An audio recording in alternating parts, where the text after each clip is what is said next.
आज तुम्हारे लिए बहुत खुशी का दिन है ना। जैसा तुम चाहती थी वैसे ही हुआ। और उसके बदले में तुमने क्या खोया? सिर्फ एक पति। कमाल की अदाकारा हो तुम। अदाकार तो तुम भी किसी से कम नहीं।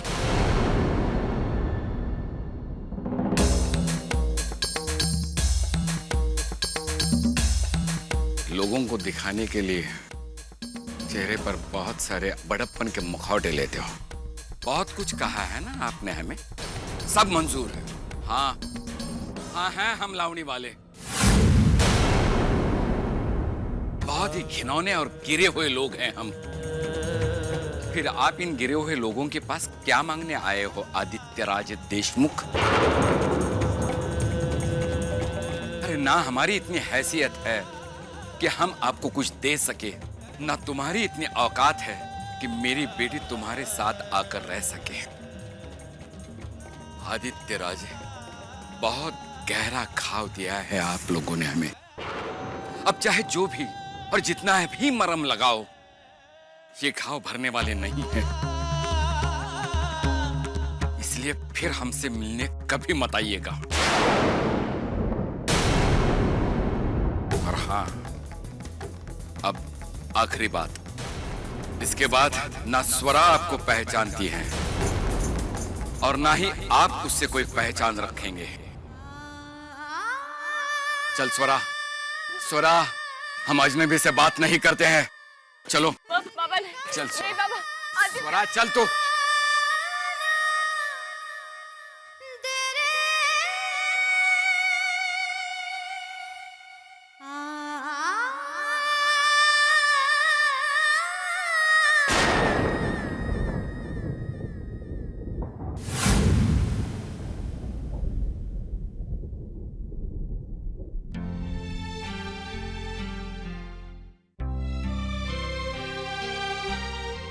लो बेटा, खा लो। एक घास तरी खा ना रे बाड़ा। मैं जानती हूँ तू क्यों नहीं खा रहा है, लेकिन समझने की कोशिश कर अमोल। वो अब नहीं आ सकती तुझे खाना खिलाने।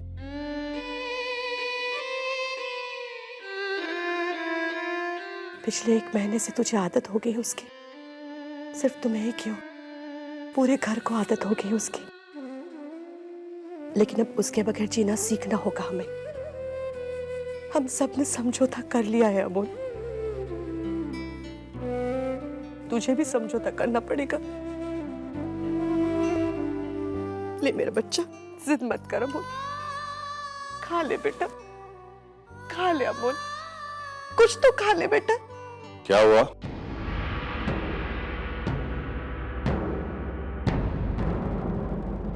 खाना नहीं खा रहा है अमोल। सुबह से कुछ नहीं खाया इसने, हमेशा स्वरा के हाथों से।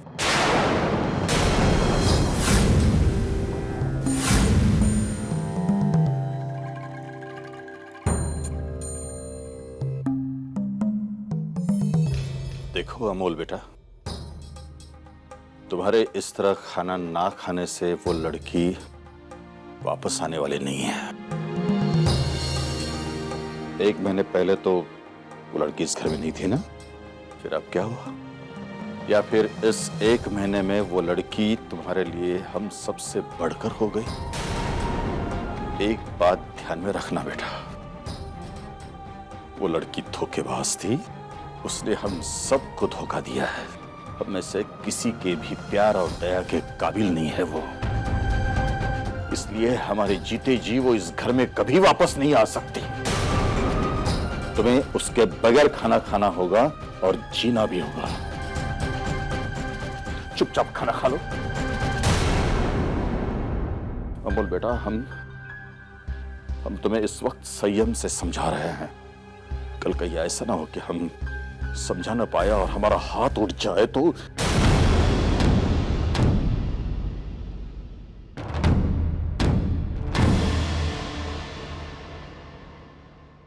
अरे जी अन्ना सर। खाना लगवा दीजिए और सबको बुला लीजिए। आज इस घर में कोई भूखा नहीं सोएगा। जाओ। ठीक है सर। जल्दी से खाना खत्म करो।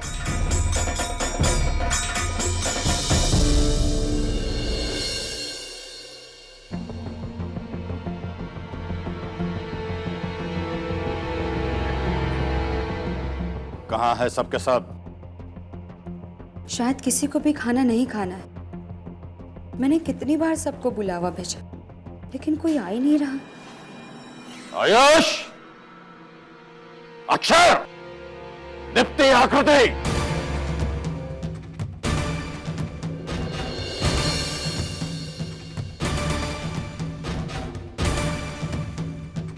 आदित्य,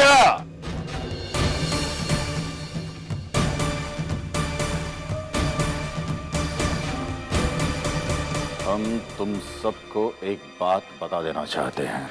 स्वरा के जाने से ना ही कुछ बदला है और ना ही कुछ बदलेगा। इस घर की नींव इतनी कच्ची नहीं है कि एक नाचने वाली के चले जाने से यहाँ की दीवारें धंस जाएं।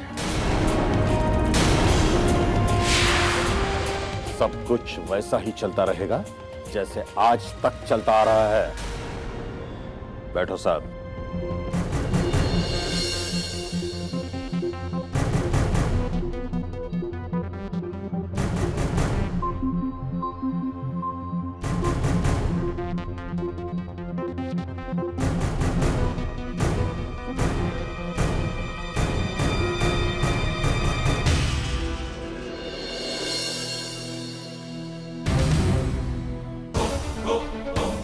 घर बार से लेकर दिल दिमाग तक सब कुछ अशांत कर दिया है उस नाचने वाली ने।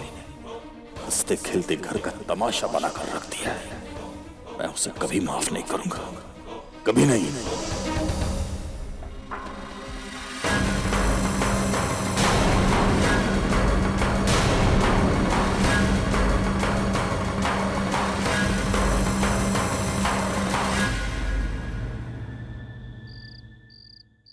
सुख की हमें कितनी जल्दी आदत लग जाती है ना, और दुख चाहे कितना भी पुराना साथी क्यों ना हो, उसकी आदत ही नहीं लगती।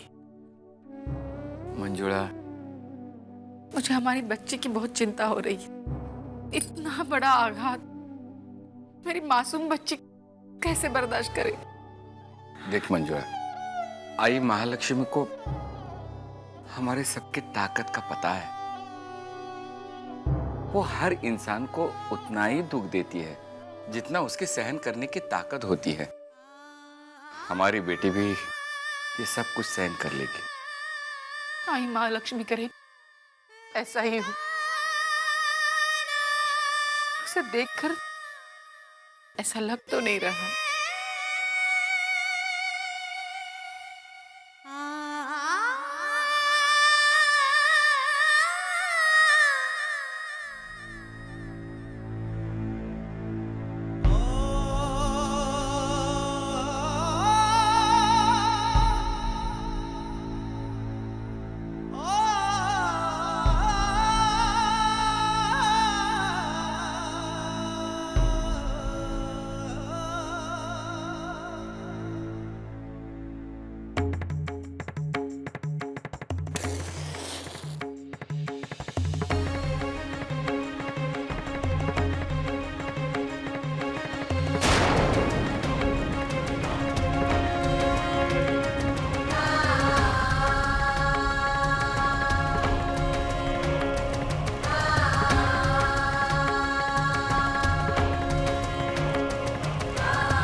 जिस अग्नि को साक्षी मानकर हमारा ये रिश्ता जुड़ा था, आज उसी अग्नि को साक्षी मानकर मैं ये रिश्ता तोड़ रहा हूं। आज के बाद स्वरा ना मेरे दिल में रहेगी, ना मेरी जिंदगी में, और ना ही यादों में।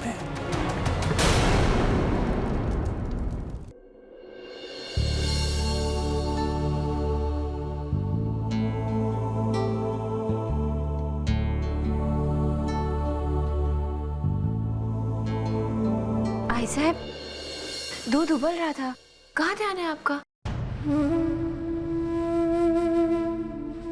स्वरा, ये तुम मुझे पूछ रहे हो? तुम अच्छी तरह से जानती हो मैं तुम्हारे बारे में सोच रही थी। अब सोचने का क्या फायदा है साहब, अब तो बहुत देर हो चुकी है। लेकिन इसमें सिर्फ हमारी गलती नहीं है ना स्वरा, तुमने भी तो। स्वरा क्यों किया तुमने हमारे साथ ऐसा? तुम जानती हो इस पूरा परिवार तुमसे कितना प्यार करता है और मैं तुम्हें कितना चाहती हूँ। मैं भी तो इस घर से उतना ही प्यार करती हूँ ना ये साहब। इस घर से अलग होने के बारे में तो मैं सपने में भी नहीं सोच सकती, पर मैं क्या करूं? आप में से किसी ने भी मुझे सफाई देने का एक मौका तक नहीं दिया। लेकिन स्वरा तुम तो आते भी क्या? आते ही बता देती आई साहब। अगर मुझे ये बात पता होती कि आप लोगों को मेरे असलियत के बारे में नहीं पता, लेकिन आज तक मेरे दिमाग में तो सिर्फ एक ही बात थी कि आप लोग मेरे असलियत को जानते हुए भी मुझे चाहते हैं। जब वक्त था तो एक गलत फहमी थी, और जब पता चला कि गलत फहमी है तो वक्त ही नहीं मिला उसे दूर करने का। मैं तुम्हारे जज्बात समझ सकती हूँ स्वरा, लेकिन क्या करूं? चाहते हुए भी मैं तुम्हें नहीं अपना सकती। लेकिन एक बात कहूं, जब तुम इस घर का हिस्सा थे मैं बहुत खुश थी। तो आई साहब, उसी खुशी की खातिर क्या मुझे आप दोबारा इस घर में वापस नहीं लाएंगे? ऐसा दूध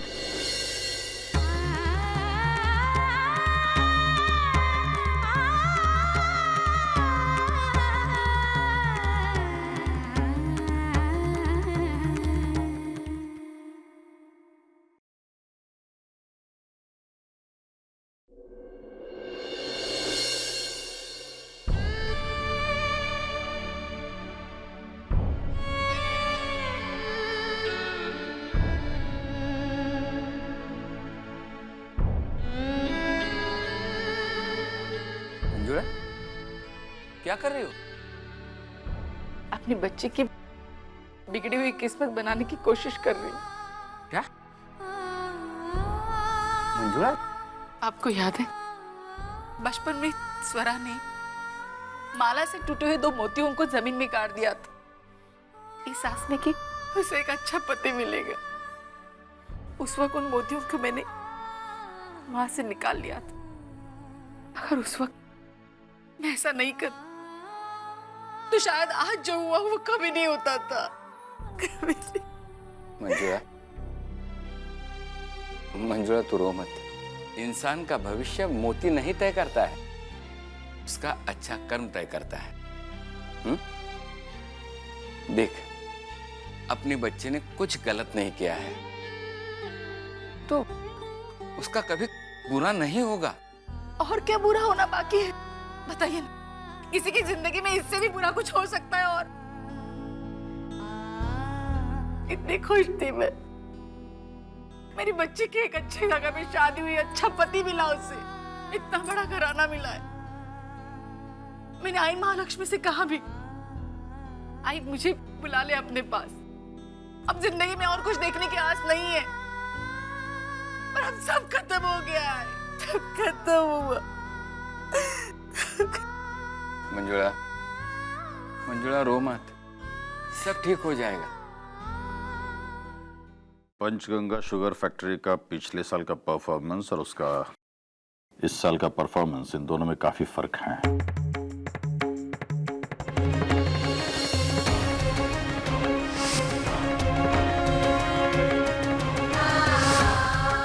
ये सामने जो स्टैटिस्टिक्स है उन्हें देखकर हमें लगता है कि तुम्हारा ध्यान कहाँ है आदित्य? इंसान को उसी बारे में सोचना चाहिए जिस बारे में सोचने से उसे कुछ फायदा हो। सहकार महासंघ के अध्यक्ष पाटिल साहब, उनसे मेरी बात हुई है और उन्होंने निरीक्षण करके हमें यह बताया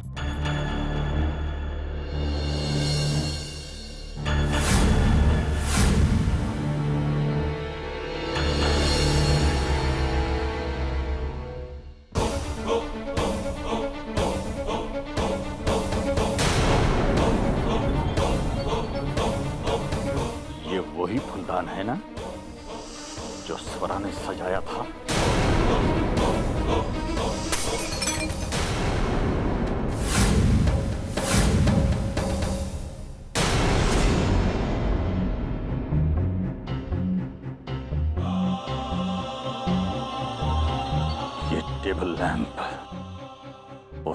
स्वरा ने यहाँ लगाया था।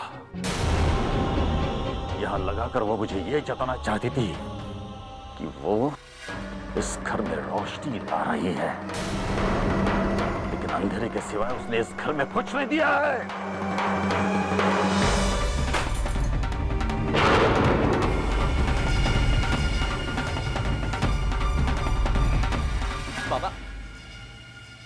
बाबा ये क्या कर रहे हैं? वो हर चीज जो तुम्हें स्वरा की याद दिला रही है, उस हर चीज को मैं मिटा रहा हूं। और यही सब तुम्हें भी करना होगा आदित्य। स्वरा की हर याद को तुम्हें मिटाना होगा। उन्हीं यादों में अगर तुम उलझे रहे ना, तो अपनी जिंदगी कभी नहीं जी पाओगे तुम।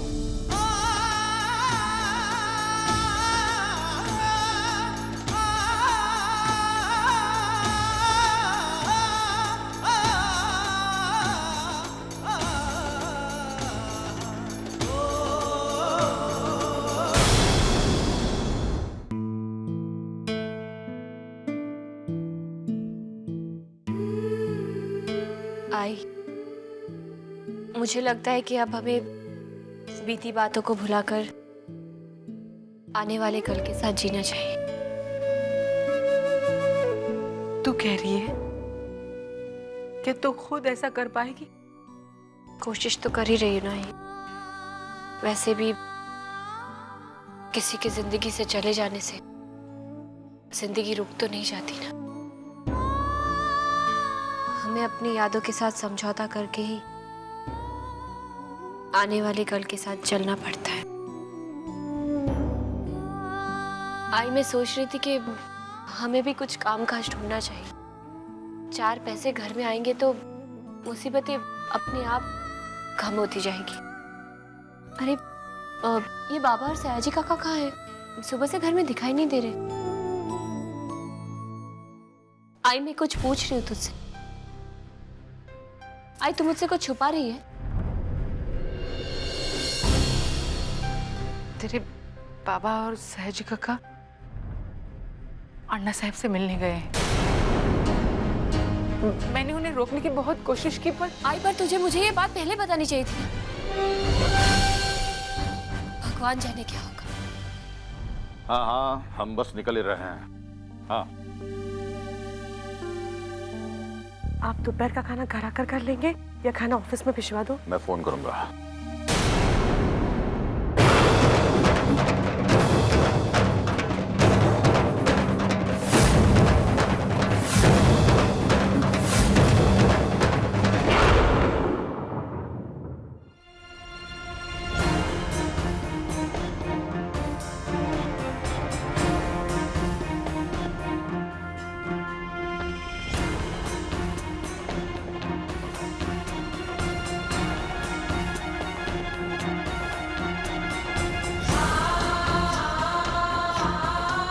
हे आई महालक्ष्मी, न जाने बाबा वहाँ क्या कर रहे होंगे। संभाल लेना, उनके हाथों कुछ गलत मत होने देना।